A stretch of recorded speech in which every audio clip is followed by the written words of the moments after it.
and in Bangla, in Bengali, we have a word for it. We call it adda, which is like a chat.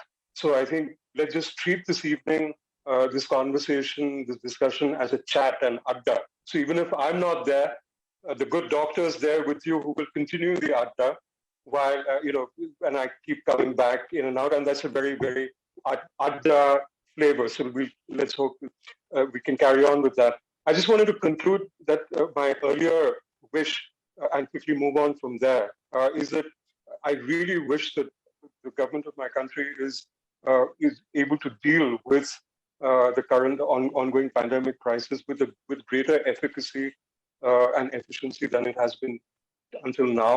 That is my fervent wish, because if that doesn't happen, then we're not looking at a very good situation for the rest of 2021 and certainly 2022. So my fervent prayer to everybody in India, all over the world, is just wish us the best for our collective future. So, Dr. N, I don't know what you told our fine audience while I was yes, Sudeep, if you allow me, can I give you a small introduction? You don't need any introduction from my mouth or my words, but I need to give a small introduction about Sudeep. Actually, Sudeep is a journalist and a columnist having a very long experience, noted author. He has worked with very renowned and I think major Indian media organizations such as Asian Wall Street Journals, from where he started his career. And he worked with India Today Group and HT Media. In addition, he has authored wonderful books, mainly fiction and non-fiction both, I would say. And I have a pleasure of reading his couple of books. Last time we have a discussion with him with another host on the Plasi, one of the beautiful historical book. And this time I am with Sudeep on the book that is titled The Bengalis, A Portrait of the Community. This book has been shortlisted for several literature awards. So let me start, Sudeep, with its small prologue title. Amra Ke. Amra Ke say who, what, and why. This is, I think, from me as a reader, is the essence of the book, where you started with Amra Ke and giving a notion of Bengalis and the outline of the book, how the work is started. So, Sudeep, would you like to say something on this title? All right. So, I mean, yes, Sudeep. Well, this is actually I wanted to introduce the book in that particular way because I don't want to assume that this book is written only for the Bengalis. It's written for people who are maybe not Bengali or are children of, a Bengali parent and a not Bengali parent, or married or into a Bengali family, or in partnership, business or personal, with a Bengali person, or just gifting it to colleagues, you name it. This book is for everybody to understand this very, very complicated creature called the Bengalis. And I'm using the word, I'm going to be very rude from time to time, because I think if one is not honest and open about one's own heritage, ethnicity, or ethno-linguistic background, then who's going to do it for us? So I think so when I say Amra Ke, I mean, let me begin with also alongside the famous Bengali sense of temper, there is also a somewhat famous Bengali sense of humor, which is usually quite cynical.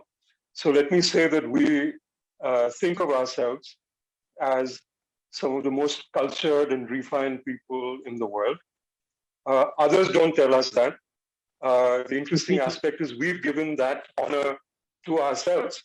You see, so for us, we are at the apex of civilization, of culture. Bengalis are at the top, and then there is the rest of the world.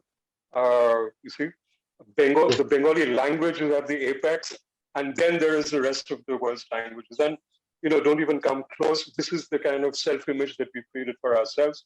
And I'm happy to say that this is the self-image that is common. This is a truly secular self-image, Rianbhai, because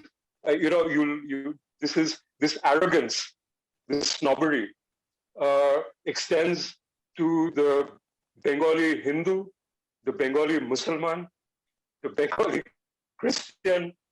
This extends across what is today West Bengal, which is the Bengali aspect of India, parts of Assam, parts of Tripura, and also in Bangladesh, which which literally means the land, a country of the Bengali people. Most people forget that 2/3 of the world's Bengalis live in Bangladesh, not in India. And Bangladesh literally means the land of the Bengali people.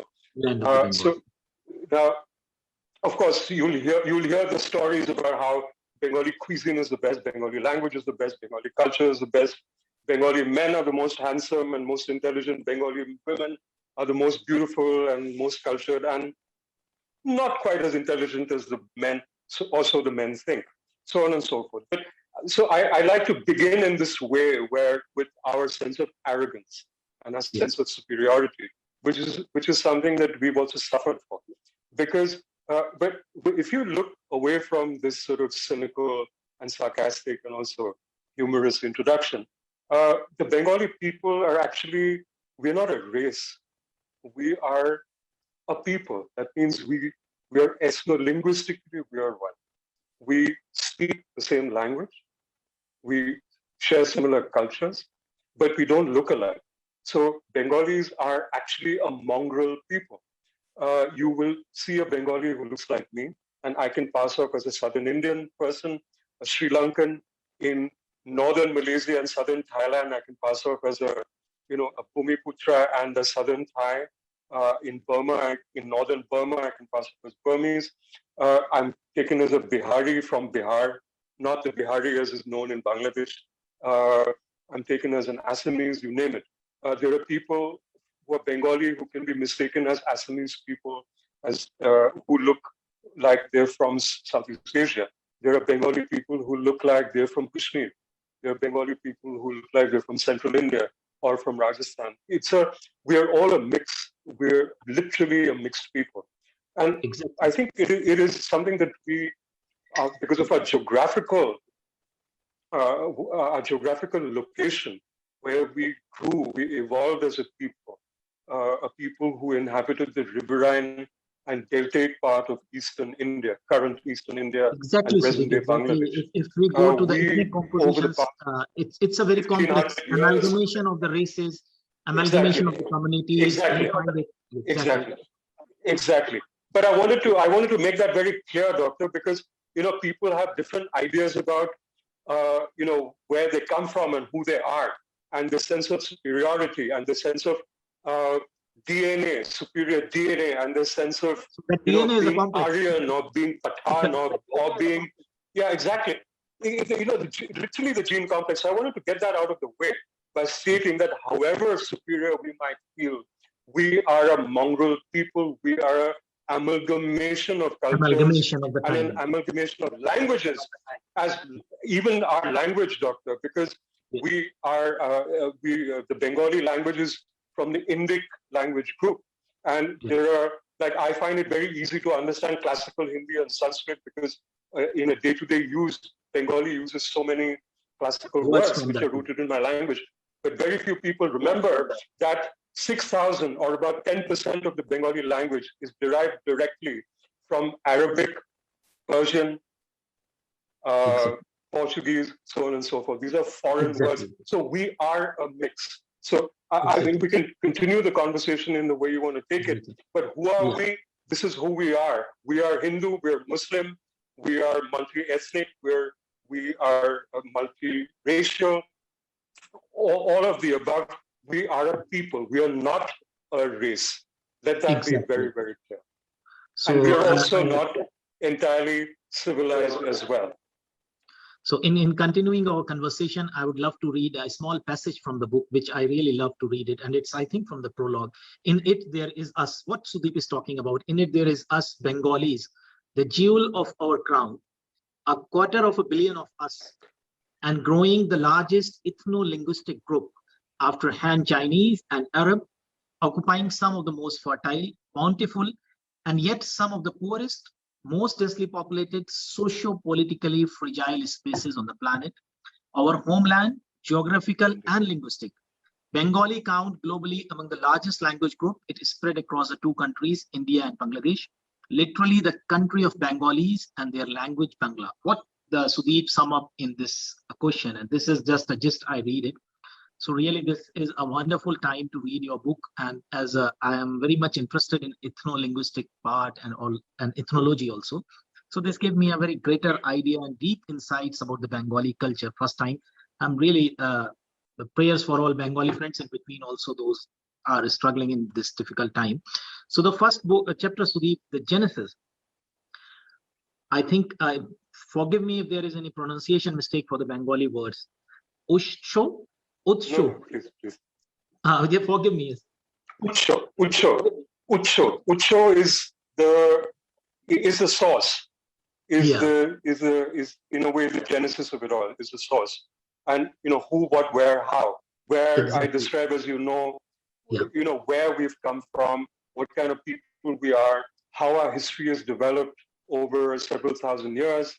And you pointed out that it is not a course of an immaculate conception. What I use the term, what you have written, it is not an outcome of an immaculate conception. So that's, I love this term actually. And then as we go on reading this, which is why I yes. Please continue. And then I found a rich comparisons between fact versus legends, and a sound integration in the timeline of the history and comparison with the contemporary event. For my readers, those who want to read this book, you will find this very wonderful phenomena that we are going in the historical timeline. We are talking about Stone Age, we are talking about Bronze Age, we are talking about Aryans, Proto-Aryans, and all the racial structures. And suddenly you will find the comparison and a mixing with the contemporary events. This gives you a wonderful, I think, orientation of the Bengal and the culture, how it evolved with the time, how the region and the culture evolved on the three great rivers and its innumerable tributaries. And even talking about Bengali race, you will find much of the discussion here.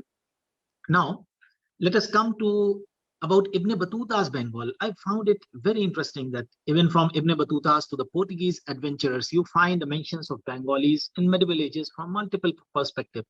Can we discuss a little bit in general, not Ibn Battuta only, in general, how the medieval travelers perceived this land of Bengal? Well, you see, I think they were just shocked with the lushness of this region, which they hadn't seen earlier. I mean, please remember that Ibn Battuta was Moroccan, and he traveled eastwards and through very arid patches across from northern Africa into medieval Egypt, and then across West Asia, and then across and over ship and land, and then he arrives in India. He travels in India, and then he arrives in this deltaic region, which has the Ganga, the Brahmaputra, and the Meghna. I mean, the Ganga, of course, in Bangladesh is known as Padma, and the Brahmaputra is known as Jamna. But anyway, he comes over here, and this is literally a land of lakes, ponds, and hundreds of distributaries and tributaries of rivers, and three great rivers. And he comes and he's shocked, like many people have been in the past. And that has been the reason of the Bengali prosperity. And that has also been the reason, I believe, of the Bengali disruption, which has invited many people to come and literally loot Bengal. And Bengal has paid a very heavy price for it. And here, when I use the word Bengal, I mean the greater Bengal area, which includes regions of Bengal in India. It includes Bangladesh as well, because that is one, that was only separated by partition. Before that, it was just one. When you said Bengal, you meant all of Bengal. So when he comes in and he sees this place which is full of markets where grain is, and vegetables and grain and dairy products and silks and cotton is aplenty. People are not hungry. You have rulers who are benevolent. He sees rulers who, by the time Ibn Battuta arrives, actually Bengal has transitioned from the Buddhist and Hindu rulership into the Islamic period of Bengal. So he's actually, Ibn Battuta comes in when Bengal is transitioning from the Sen dynasty to the Islamic rulers. And when Ibn Battuta arrives, the Sufi saint Shah Jalal, who is now the patron saint of Bangladesh, he's already conquered Sylhet. In the old days, the Sufi saints were also warriors. I mean, they were warrior saints. Exactly. So they were proselytizers of a particular way. So Ibn Battuta came into a Bengal where the transition between the so-called Hindu-ruled Bengal and the Islamic Bengal, which would persist till, in fact, the Battle of Plassey, 1757, 5 centuries of Islamic rule had begun to take shape. So he came in and he saw a place where people were practical about their governance, people were practical about their trade, everybody was welcome. And there was this enormous waterway. I mean, you had this amazing system of communication where you could go from from the Ganga into any part of India. You could go from Varanasi to Dhaka, technically. You could go from Varanasi to those days there was no Kolkata. Kolkata only happened in 1690. But you could go to Dhaka as far as Jahangir. So he came, and others too, Portuguese who came soon after, looking for trading opportunities. They found similar riches in Bengal. When the Portuguese went back and talked to other people, French travelers came, the English travelers came, the Dutch came, the Danish came, and soon enough you had the silks of Murshidabad and the gorgeous cottons of Bengal and the crop and the lac and the grain and the jute becoming reasons why people wanted to trade in Bengal. And Bengal was the treasury, Dr. Rehan, for the Sultanate of Delhi, the various Nawabships that came into Eastern India. It became the most prosperous province, the most prosperous Suba of the Mughal Empire. It became the most prosperous entity of the British Empire. And it retained its prosperity enough so that when Bangladesh became East Pakistan, from Bengal divided and it became East Pakistan. For the first 20 years till Bangladesh's liberation, East Pakistan actually subsidized West Pakistani economic growth and development. Let's also keep this in mind. So way beyond the colonial times, you've actually had Bengal in more ways than one, providing revenue, providing the economic underpinning and the commercial underpinning for vast aspects of the Indian subcontinent and many countries beyond in Europe. So, this is basically, so when Ibn Battuta wrote, and I love that lovely line that you wrote, that, he comes and says, Bengal is a hell full of good things. Hell means disease and pestilence and the mosquitoes and the swamps and the humidity, and all that is true of Bengal as well. Of course, it is all true.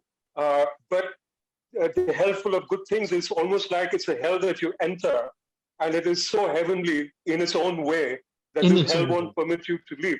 So it's like a mixture of heaven and hell for Ibn Battuta. And in a way that sums up Bengal even 6.5 centuries later, 7 centuries later. It is difficult to find a better description of Bengal than Ibn Battuta's. And this is what we are, and not just in the resources we have, but also in the kind of humanity and inhumanity that Bengalis have shown towards each other, let alone to other people. Let's not remember that we'll talk about these things going ahead, but Bengalis, with all our refinement and all our culture and all our enhancements and achievements, and being at the forefront of the Bengali Renaissance and the Indian Renaissance and everything, we have displayed some utterly crass and near genocidal characteristics towards our own people. Let's not shy away from that as well. So yes, a hell full of good things. That is what Bengal is. It's a mix of his admiration plus sarcasm about the geographical spaces from where he was passing by, but it was mixed with his admiration with sarcasm, I think, because of its physical or geographical spaces, what he saw in behind. And then we come centuries later, we saw the Barbosa. You remember Portuguese adventurer Barbosa, you quoted, the 16th century. He wrote that great city of Duarte Barbosa, yeah. Duarte Barbosa, yes. So I like his compliment, great city of Moors. Definitely he's not counting them as a Moors, but maybe they come from the Iberian Peninsula. So he was drawing the zenith at one place, what he saw from his predecessors, and he was comparing, I think, Bengal as a sample of the Moors here. And Moors is also a mixed society. It's not only Arab society. So I would definitely clarify to my readers. Moors means here what he was coming from Iberian Peninsula. So he saw a cosmopolitan, big, advanced space there. And he was comparing Bengal, I think, in that terms. I presume like that. What did you say, Sudeep, on this? No, I mean, he came and he saw, I mean, by the time Duarte Barbosa came, the Islamic rulership over Bengal or of Bengal had already set in. I mean, you had by then northern Bengal and eastern Bengal come under the influence of Islam in many ways. Not so much yet in terms of the spread of Islam among the population, but certainly the leadership, the government, the administrators, the rulers, the Nawabs and the Sultans are definitely over there. So I think that comparison isn't unfair. If Duarte Barbosa is looking at the situation in the Iberian Peninsula, where you had by then the Moors coming in, as they would see it, and the Moorish influence in after the conquest of the Iberian Peninsula, the integration with the Moorish architecture, influences in language, in cuisine, in dress, in all kinds of things. So he would be looking at that. But I think people like Duarte Barbosa would be seeing a very different kind of application because, like there was an integration of sorts in the Iberian Peninsula, even with the domination of those who were ruling India at the time of being of a particular religion, the fact is that they were integrated within the geographical and commercial construct that Bengal primarily was. I think irrespective of which religion you practice or which religion your rulers practice, the economic and commercial application of Bengal. I mean, if you look at medieval Bengal as an app, then the app that was medieval Bengal and late medieval Bengal or early medieval Bengal was an app that was very, very attractive for whomsoever came in to rule for revenue purposes and for political purposes and to trade. It was a beneficial prospect for anybody who arrived. So there's no question about that. Absolutely no question about that. So yes, I mean, Duarte Barbosa would, and when these kind of travelers went back with their tales of Bengal, it drew more and more people into Bengal from overseas in the early to middle and late medieval period. Of course, in the ancient times, you already had Bengal and Orissa, Kalinga, Banga. These were already well-established regions, even in the pre-medieval times, which had contacts. I mean, from the Ashokan period onwards, you've had contacts of Banga and Kalinga, Eastern India, and that's with the rest of India and with Southeast Asia, for instance. With the Roman Empire, with the principalities and kingdoms of Southeast Asia. So you had this as a hub, quite a lot like Tamil Nadu had connections with the world because of its location. It was in the middle of the trade routes. In its own way, Bengal, because of the location, Bengal too was a very, very productive hub for trade and commerce for people in the Indian subcontinent and elsewhere in the world. So in addition, I could say that it could be a river route, the coastal or the naval routes, and also land routes. So Bengal has an advantage at a point that it is connecting peninsula from many directions, from the naval routes, from the river routes, and indeed. And definitely, now I'm coming on one of the phrases the transition of one society, that a very developed Bengali society, like you mentioned here in pre-medieval ages, and suddenly the exchanges with outside world was closed for a certain period. And you say a Hindi phrase that "Kuein ka mendak" was turned into a frog in the well. So this was a certain period you mentioned in the book that Bengali society was changed, And in that period of time, there was some changes, and the open society and a very cosmopolitan society was changed, and certainly changed into a comparison with the Kuएं का मेंढक or something like that, frog in a well. No, I haven't used. I mean, I haven't really used frog in the well in that sense. I mean, I've used frog in the well for the sense of the modern Bengali, not not the earlier Bengali, if you will, where you have a sense of arrogance about other people and about cultural superiority. It hasn't been about being a frog in the well aspect in other ways. Bengal has never, ever been isolated, Dr. Rehan. So there's no question. Or in fact, the joy of Bengal, in fact, the way Bengal is the way it is, the cosmopolitanism, and the growth and the intermixture and the intermingling is precisely because of Sudeep, not being a frog in the well. Your voice muted. Let's Please get check this your correct. voice muted, maybe. It has had people. It has had Sudeep, your people voice coming in muted. for. Yes. Not from my side. Yeah. So it is not a frog in the well in that sense, because I mean, the beauty of Bengal are all these streams that have been going through Bengal for thousands of years. Bengal has not been isolated at any time. It has not been isolated at any time. In fact, the partitioning and all that kind of led to various. But the point I'm making about this frog in the well is that, let's be clear, that the reference to the frog in the well is only about a delusional Bengali sense of that's a close superiority sense. That's a close sense. So where the arrogant. Let me finish. Where the arrogant,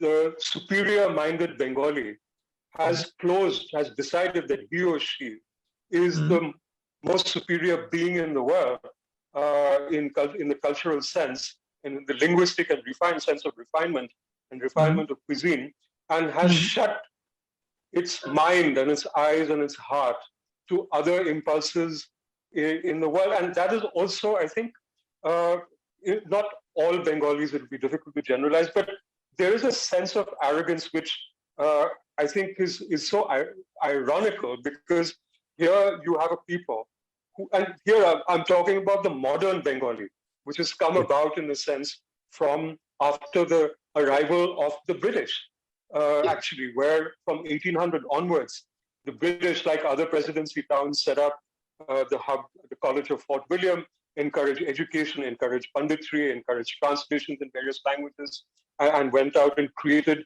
the Bengali Bhadralok, the so-called civilized Bengali, and the Bhadra Mahila, the civilized Bengali woman. And this is applicable to the Hindu Bengali as well as the Muslim Bengali. This sort of refinement and snobbishness cuts across the religious divide, right? So where you have a sense of snobbery, there you have a sense of being frogs in the well, which is ironical, because it's because of your open-mindedness that you've come to this so-called peak performance of civilizational, your civilizational peak. And after having reached there, in your own mind, you are so superior that you disregard everybody else, how everybody else is, what they wear, what they eat, how they speak. Right? Now that is frog in the well, because this basically breaks down. And I'm very happy to state that that this snobbery does not apply, I think, to the Bengali boys and girls of the last 20 to 30 years, or 40 years, who have gone out into the world. They've gone they've gone out across the subcontinent. In Bangladesh, they've gone across the world. From India, they've gone across the world. And they've seen across the subcontinent, across the world, and this intermingling has brought them in touch with it's broken away from the sort of the hubris that you had, from the time that Calcutta became the capital of British India, and the Mughal capital, the capital transferred from Delhi to Calcutta and then back to Delhi after some time. But in the meantime, Bengal became this sort of administrative hub as well for British Empire. And I think that is when the arrogance began to happen. So, you have, I'll give you an example. It's not very pretty. Bengalis have some very, very rude terms for other people. Like a Bengali will call a Oriya person a Ude. They're just like just a Ude, or a Bihari will be in the lowest form of creature. The Bihari will be a Khatua, which is, someone who actually works very hard and will have sattu for lunch or for a meal. How unrefined is that? But here, the Bengali will ignore conveniently that 70% of Bengal, which lives in the countryside, may be having panta bhat for breakfast, which is basically leftover rice from the previous day. But the cultured Bengali of Calcutta and Dhaka, the Sharif, the Ashrafs, and the Bhadraloks of Calcutta and Dhaka will decide that, because of their the Aryan heritage or the Turki, Afghan and Pathan heritage, the Arabic heritage, they have assumed for themselves this great, great cultural superiority and ethnic and racial superiority where nobody else begins. That is blind, Doctor. So anyway, I think the younger people, when I say younger people, I mean the last 2-3 generations, I'm happy to state, have begun to see more. They've begun to really, I think, go back to being what the Bengalis prided themselves about, is being open-minded, is being open to the world, being open to ideas, being open to other people. So I'm happy with that trait, even though we continue to be complete animals in other ways, as the current situation in my home province of West Bengal will tell you or tell us, where, and some aspects across the border in Bangladesh will tell you that we retain our absolute thuggish nature, which we've also inherited from the past generations. So we are everything that you think of us, all of it is true. Exactly. So Sudeep, I'm going on some historical background, actually the Muslim League and Congress, and now the imposition of Urdu and Muhammad Shahidullah rebuttal on that. Rashtra Bhosha Shongram Purishad. So Sudeep, if you give me Rashtra Bhasha for the audience's comment, meanwhile you will carry on our audiences. I will just fix the laptop here to see the comments, what's coming up from the audiences. You will carry on my question. No problem. And Shahidullah's role. I'm just giving you a minute. Thank you. No, friends, it's more than the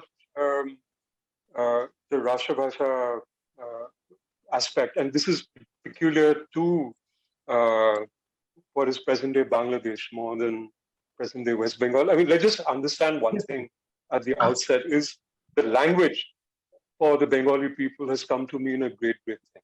And what Dr. Rehan referred to, I need to go back a little bit to history for this, is that when you looked at, let me just say it to you as simply as I possibly can, is that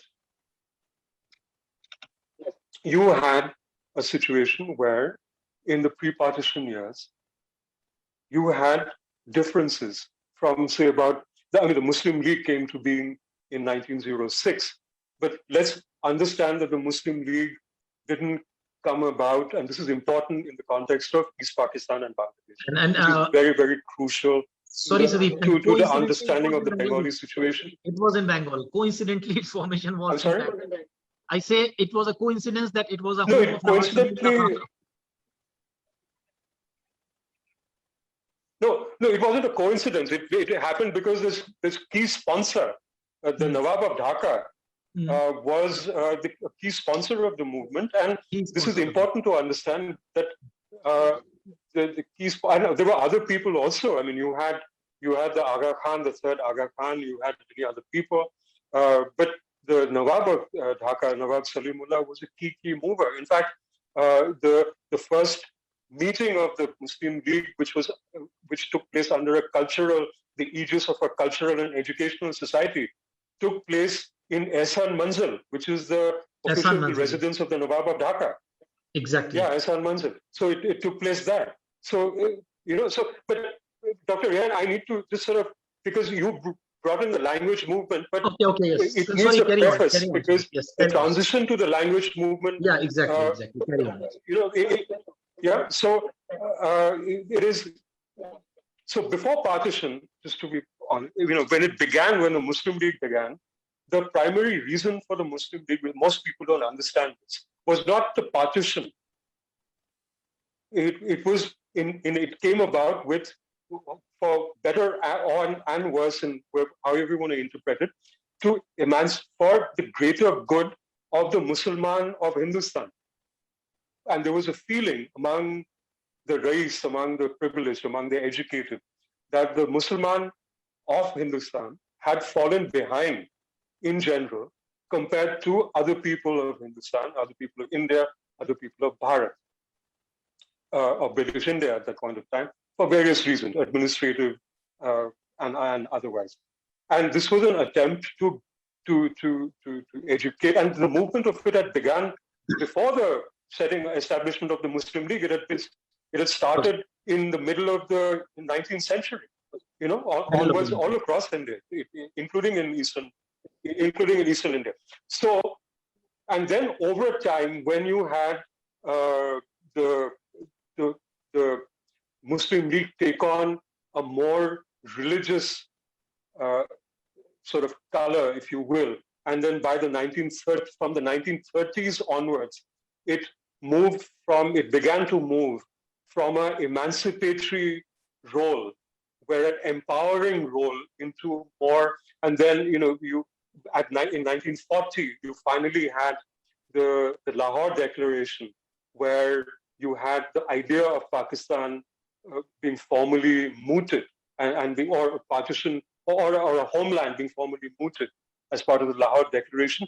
Then the Muslim League began to take on a greater and greater role. Now, even then, even at that time, the interesting part, and this is very important to the language issue, I'm saying this again and again, and we cannot underplay this, and most of us forget this, is the Muslim League was not preponderant in Bengal. It was not the premier Islamic impulse in Bengal. In fact, in Bengal at that time, people like Abul Qasim Fazlul Haq, who's known as Shere Bangla now, as the father of the nation for Bangladesh, he had far greater political clout in Bengal among the Muslims and among the Hindu peasantry. He was a socialist at heart. So he was the moving force. And, so he was a combination of a politician and a trade union leader and everything put together.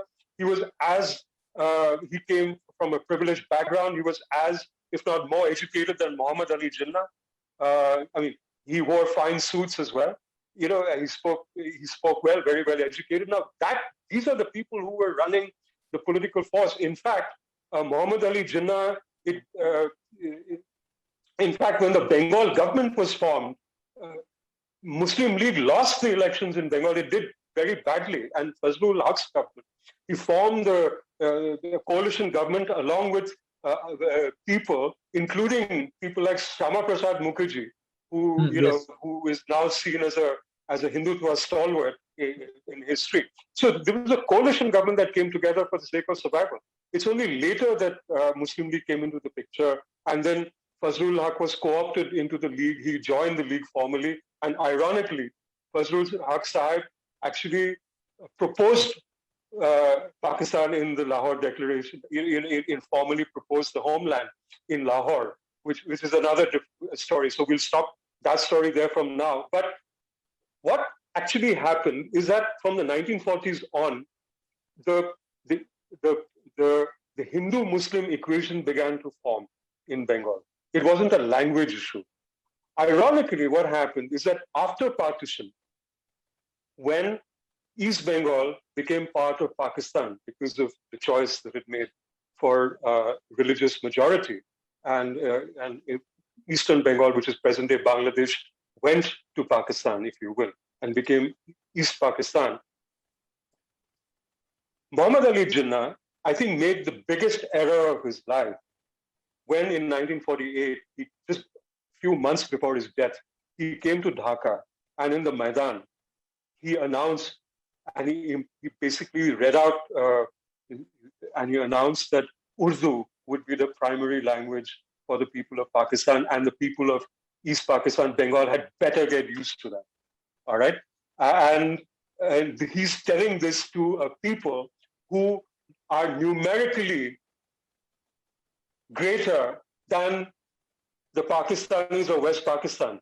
So for many people, like the fine gentleman you mentioned, they read this and this imposition of Urdu, and they said, we may be from the same religion. We may have opted to be with Pakistan because your religion is my religion, and so on and so forth, and we are who we are. But you can't be going along assuming that by virtue of that religion, you can now impose your language and your culture onto our land and our people. These are two totally different things. And that is when the language movement, Rehan Bhai, began to take shape in East Bengal. And this is very important because it led directly to the birth of Bangladesh.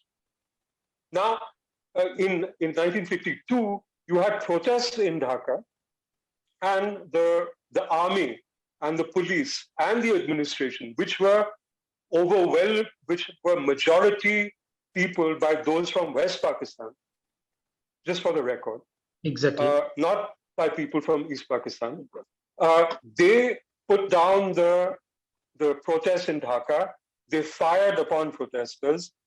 People died, and they became the first shaheeds of the language movement, the first martyrs of the Bengali language movement. So you have this crazy situation where the people who were leaders of the Muslim League, who fought on account of religion, many of whom also, like the Hindu leaders, participated in the butchery that partition is also known for, suddenly, in the span of a few years, now take issue with their co-religionists from West Pakistan on account of religion, on account of language.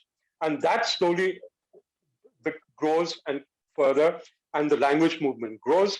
And then it slowly becomes very, very critical into the establishment of the Bengali identity within the construct of Pakistan, which is how people like Sheikh Mujibur Rahman, who was a young Muslim League leader around the time of partition, the up-and-coming leader, transforms itself. And please remember, here you have the Muslim League, when it goes into East Pakistan, becomes a Muslim Awami League. The Awami League, yes. And then it drops the Islamic name from the Awami League and becomes the Awami League, because it becomes a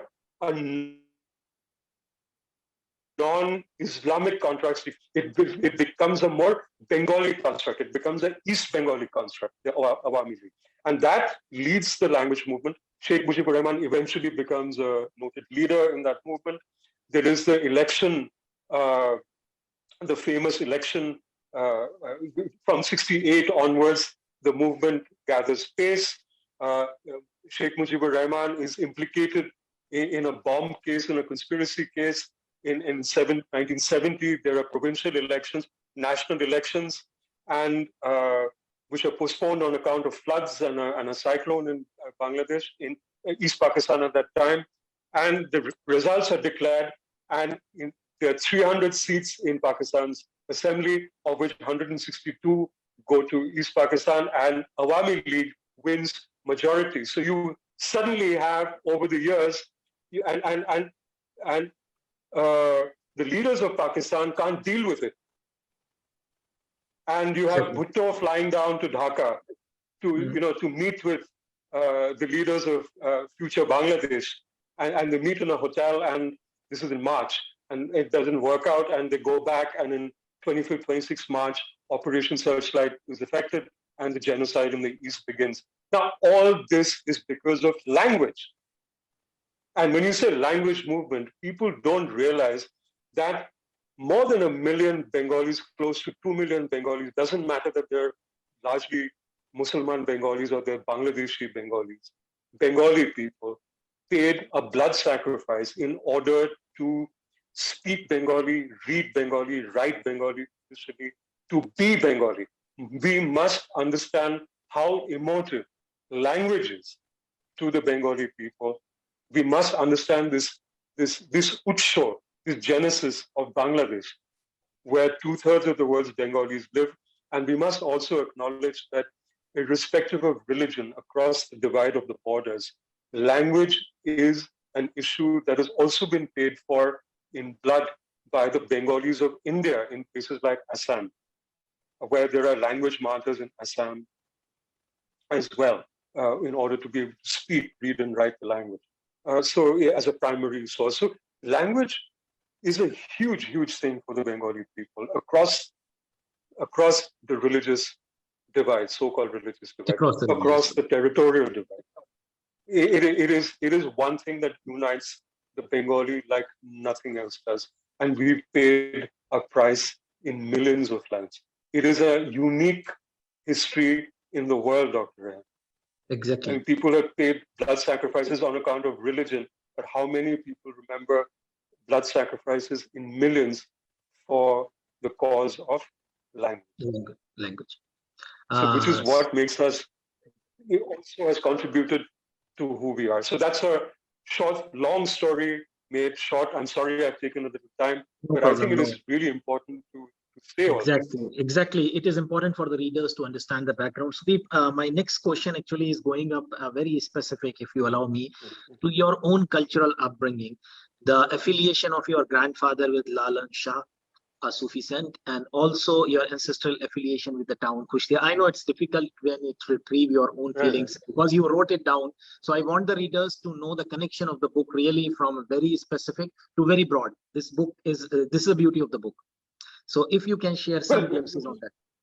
Yeah, I mean, this is also, my friends, the nature of the book that I've tried to write, where I've also tried to make it a little personal, because I believe that as a storyteller, as a narrator, especially in a book of this nature, where I can be theorizing about many things, I can be referring to many texts, but I think it comes alive when I can look at myself as a Bengali person and share some of my own experiences.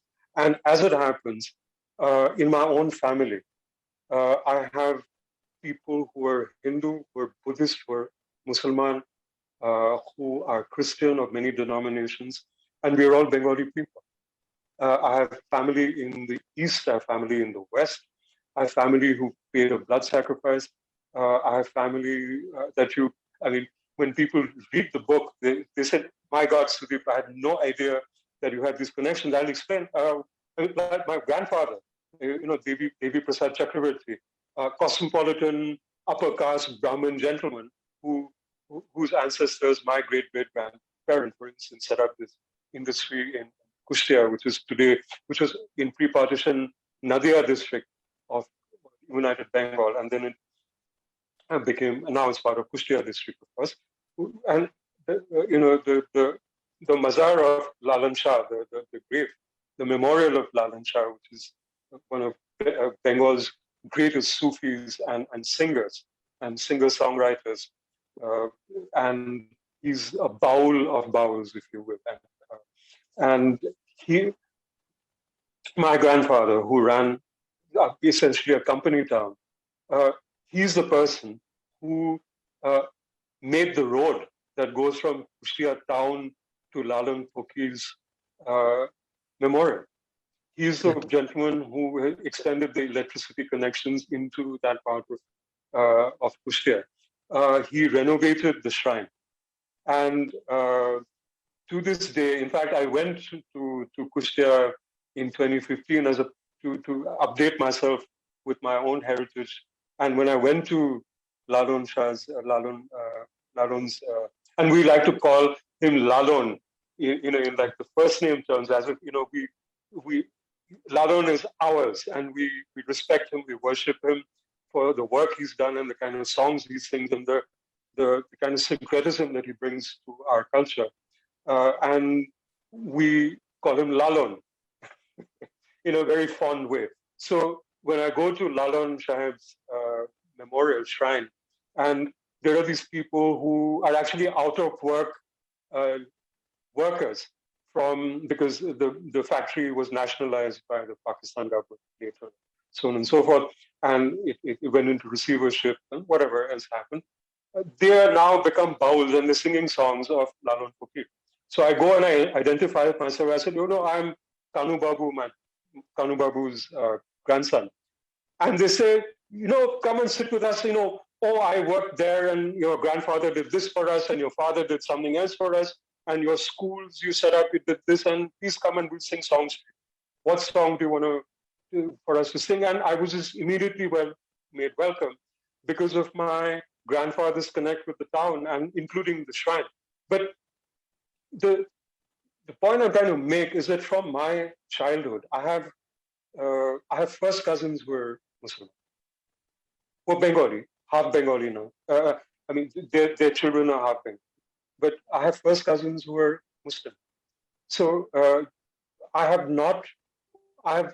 my blood relations.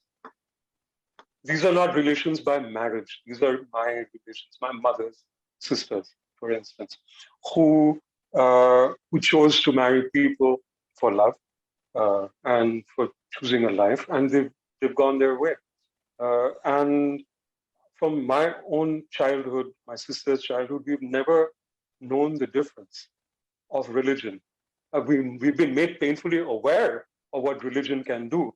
And my own family, my father and grandfather, have paid a very heavy price for geopolitics. Pakistan, the government of Pakistan declaring our family enemies of the state and usurping property, so on and so forth. But that is a matter of politics. That is not a matter of religion per se, in terms of the way we were brought up and the way I've been brought up, right?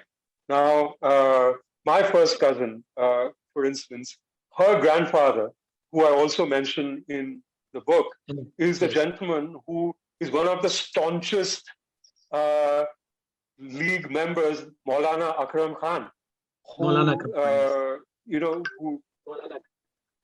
who in many ways was a propagandist for the Muslim cause in Bengal. He would run down the Bengali Hindu and so on and so forth. And he was also he was one of the founder presidents of the Bangla Academy in Dhaka. So he would wear multiple hats. And, this is the kind of family that I come from, where even with our deep personal tragedies on account of partition, on account of the religious divides that were brought upon on account of politics, on account of rioting. Rioting didn't stop in 1947. Rioting continued in 1950, in 1964. In 1971, it continues to the present day. It continues as we speak, as evidenced by the political campaign for the assembly elections in the province of West Bengal in India. Whether Hindu or Muslim, for whatever purpose, political purpose, or whatever power-grabbing purpose, my family, like many families, millions of people in Bengal, we've paid a very, very heavy price ourselves. But I, as a person, could not deny my heritage, this syncretic heritage, even though I've paid my family and I personally and my parents, I paid a very heavy price on account of religion, on account of politics. How can I deny syncretism? How can I deny brotherhood, a sisterhood? How can I deny that we are Bengali? How can I possibly do that? So it was very important for me to bring this aspect as well. That where, because of political need, we have become animals. The Bengali people have been made to become animals. Many Bengali people, since the beginning of the last century, have allowed themselves to become animals as well, which is a very, very tragic thing. We need to look beyond that. Thank you, Sudeep, for sharing such a really memorable, nostalgic, and really harsh truth or a connect. And was really, amazed to read your grandfather roles in your upbringing, especially your parents also, when you are introduced from the Quranic teachings to the church. And that was really an advanced version in those days. Upbringing a child, teaching them from the church or the Bible, showing them the prayers in the church. giving them some orientation about the other religion. And this is how we need to take care of the bringing of our children, even in today's India also, because this is the real essence. Yes, I think we have now gone around 1 hour, but one part is left still. We talk a little bit, the language of Bengal itself. People are amazed to know that, as Sudeep says at the start, 6,000 words in Bangla is coming up from Persian and Arabic roots, coming by Turkish and Hindi roots. So this is how the language is quite rich. And even just would you like to conclude something about the language? Because this is the main essence of our book and our talk today's in various perspectives. Well, you can, as it happens, I'm holding here a book called the Musalmani Bengali English Dictionary, which was actually written by a Christian priest called the Reverend William Goldsack. And I'll just give you an example. When there are many Portuguese words in Bengali English, in the Bengali language. When we say baranda, for instance, it's from the veranda. Or when Bengali women talk about the petticoat, the Bengali word for it is shaya, and it is a near mirror of the word and the pronunciation in Portuguese. When we say kedara, it is the chair. And the easy chair in Bangla is aram kedara, which is actually a mix of aram, which is a not Bengali word, and kedara, which is a Portuguese word. So here, the Bengali has actually put two languages to create a Bengali word called aram kedara, or janla, which is from the Portuguese word janela. Or chabi, which is not just in Bengali, which is from chave, which is a Portuguese word. But let me just randomly read it out to you. For instance, the words where like in Bengali, there is this word called kappa, or you're a kappa. It is actually which is basically an eccentric guy, and it's a sort of a lovable eccentric. It is actually from khafa, and and there is, when I was growing up, there was a very, very usual phrase where, when you achieve something, say you won a debate, or you won an argument with a friend in an adda like this, or you won a game of chess or a game of carom, or you beat a political opponent or somebody other. In Eastern and Western Bengal, among Hindus and Muslims alike, there's a often used word which we grew up with, which is I say it in Bangla first. Tell me if you can understand it. It goes Kella Fateh. Kerala Fateh. It is Kella Fateh. Killa Fateh. So this is something coming up from Arabic word. Yeah, it's Killa Fateh. So he's saying, Dr. Rehan, I won this argument over you. Kella Fateh. Killa Fateh. And we just use but it's Killa Fateh. It's from that. Killa is the fort, and Fateh. That's the root of the word, like this. Exactly. Yeah, exactly. So we won, we've achieved victory, we've stormed the fort. This is an expression, this is a bona fide Bengali expression. When,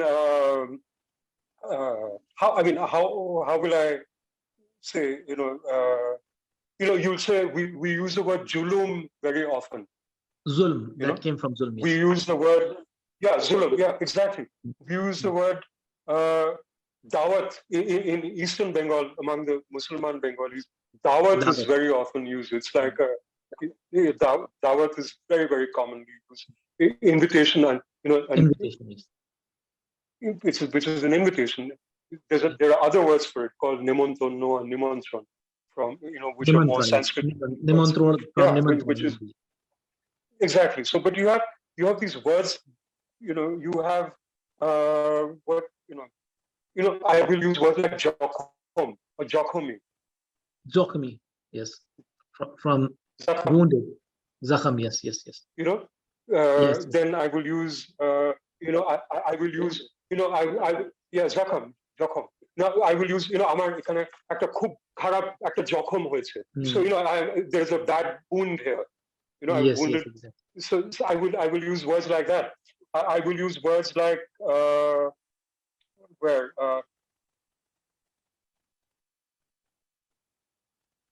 a word like jawabdihi. Jawabdihi. Jawabdihi. Yeah. Yes. So jawabdihi. Typical Urdu and Persian word, yes. Arabic and exactly. Persian. So yeah. And I would say, Dr. Rehan, amake jawab din. Tell me now.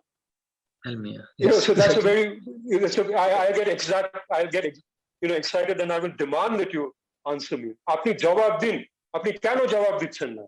This is like the tone I will use if I get worked up with you and I get angry with you. I will demand an answer from you and I will use the word jawab. I will, so there are so many words, there's thousands and thousands of words like this. We can, exactly. We can just carry on. I love the word boi pagol. Boi pagol. I am boi pagol. So that's why I'm here. Pagla, from pagal, pagla, this is again a foreign word in the Bengali language. We made our own. So yeah, we are boi pagol, we are cricket pagol, we are football pagol, we are misti pagol, we love sweets, we are politics pagol, we are just pagol people. And I think we are gan pagol.